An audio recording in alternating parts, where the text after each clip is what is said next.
നിങ്ങളെ കന്നിമൂല ശരിയല്ല. നിങ്ങളെ അടുക്കള ഏത് ഭാഗത്തേക്കാ നിൽക്കുന്നത്? നിങ്ങളുടെ കിണർ ഏത് ഭാഗത്താ? നിങ്ങളുടെ ടോയ്ലറ്റ് എവിടെയാ എടുത്തത്? അതാണ് പ്രശ്നം. എന്നിട്ട് ഒരു ശൈത്താൻ തങ്ങൾ കയറി വരും. കയറി വന്നിട്ട് വീട്ടിൽ അവൻ്റെ വടികൊണ്ട് ഒരു കൊത്തിങ്ങനെ കൊത്തിയിട്ട് പറയും, ഇവിടെ പൊളിക്കണം, അവിടെ മുറിക്കണം, ഇത് തൂർക്കണം, ഇത് മാറ്റിപ്പണിയണം. അടുപ്പ് പെണ്ണ് ഇങ്ങോട്ട് തിരിഞ്ഞു നിന്നിട്ടാണ് തീ കത്തിക്കണത്. അതന്നെ നിങ്ങളെ വീട്ടിലെ തലവേദന പോകാത്തത്. നിങ്ങളുടെ ടോയ്ലറ്റ് ഈ ഭാഗത്താണ്, അതന്നെ നിങ്ങൾ വഴിക്ക് വീണത്.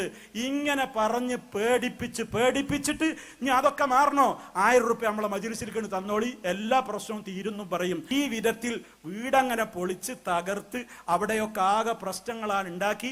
അവസാനം പറയും, വീടൊന്ന് വളപ്പ് കെട്ടാനുണ്ട്, അതുകൊണ്ട് വീടിന്റെ 4 മൂലയിലും ഞങ്ങൾ പ്രത്യേകം മന്ത്രിച്ചൊരു തകിട് തരാ, ഈ തകിട് നിങ്ങൾ കൊണ്ടുപോയിട്ട് വീടിന്റെ 4 മൂലക്കലും കൊണ്ടുപോയിട്ട് കുഴിച്ചിടണം.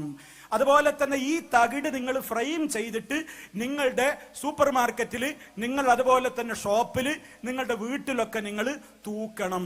അത് ഞങ്ങളൊരു ഐക്കല്ല് തരും. ആ ഐക്കല്ല് നിങ്ങൾ അരയിൽ കെട്ടണം, കൈത്തണ്ടയിൽ കെട്ടണം. അതേപോലെ തന്നെ ഏലസ് മുറുക്കുമൊക്കെയായി നിങ്ങൾ ധരിക്കണം. തീർന്നില്ല, കോഴിമുട്ടമ്മ ചിലതൊക്കെ ഞങ്ങൾ പണിയെടുത്ത് തരും. അത് നിങ്ങൾ സ്വകാര്യമായിട്ട് നിങ്ങൾ വെപ്പും തീനും ഒക്കെ നടത്തുന്ന അടുക്കളയിൽ, തീയൊന്നും ഇല്ലാത്ത നേരത്ത് അതിലെ വെണ്ണീർ മാന്തിയിട്ട് അതിൻ്റെ അടുക്കളയിൽ ഇങ്ങനെ ആ അടുപ്പിൽ നിങ്ങൾ കൊണ്ടുപോയിട്ട് കുഴിച്ചു മൂടണം. അതേപോലെ തന്നെ ഞങ്ങൾ ചില കുപ്പികൾ തരും. അത് നിങ്ങൾ വീടിൻ്റെ 4 ഭാഗത്തും ഇങ്ങനെ തൂക്കണം. അതേപോലെ നിങ്ങളെ വീട്ടിൽ സൂത്രധാരല്ലല്ലേ, അവിടെ ഒരു പോക്ക് വരവുണ്ട്, ശൈത്താന്റെ തേർവാഴ്ച ഉണ്ട്, ശൈത്താൻ വരും പോവൊക്കെ ചെയ്യുന്ന സ്ഥലങ്ങൾ നിങ്ങൾ അടച്ചിട്ടാണ് നിങ്ങളെ വീട്ടിലെ പ്രശ്നം. അതുകൊണ്ട് അന്നേ ഞാൻ പറഞ്ഞതാണ്, വീട്ടിൽ സൂത്രധാര വേണം. അതായത് വീട്ടിന്റെ വാതിലിങ്ങനെ തുറന്നാൽ അങ്ങേയറ്റത്തെ ചുമരിലൊരു ചെറിയ തുള. കാരണം ശൈത്താന് പോകാനുള്ള വഴി നമ്മൾ മുടക്കിയാൽ അവിടെ തേർവാഴ്ച ഉണ്ടാകും.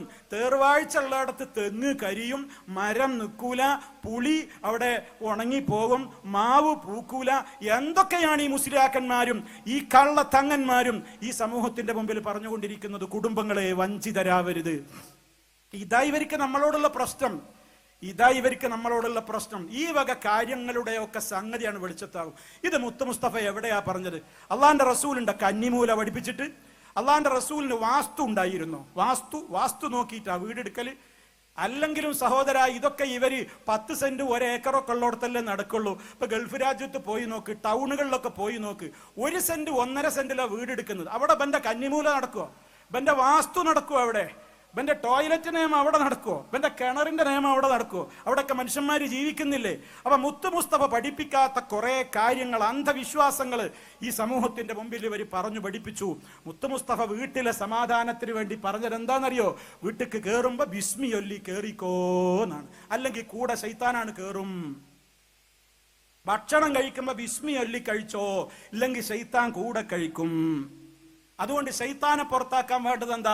വീട്ടിൽ കയറുമ്പോ ദിക്റ്, ഭക്ഷണം കഴിക്കുമ്പോ ദിക്റ്, കഴിഞ്ഞാൽ ദിക്റ്, ഉറങ്ങാൻ കിടക്കുമ്പോ ദിക്റ്, ഉളു എടുത്തിട്ട് ഉറങ്ങുക.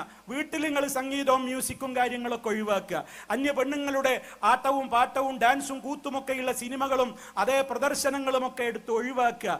അതൊന്നുമില്ലാതെ നിങ്ങൾ ഖുർആൻ ഓതുക, ഖുർആനിന്റെ ശബ്ദമുണ്ടാകട്ടെ, ഖുർആനിന്റെ പഠനങ്ങൾ ഉണ്ടാകട്ടെ, ഇസ്ലാമികമായ ചർച്ചകൾ ഉണ്ടാവട്ടെ. എന്തൊരു മനോഹരമായ സ്നേഹമുള്ള ബാപ്പയും സ്നേഹമുള്ള ഉമ്മയും ഭാര്യയും ഭർത്താവും മക്കളൊക്കെ ഒരുപോലെ. ഇതാ ഇസ്ലാം പറഞ്ഞത്.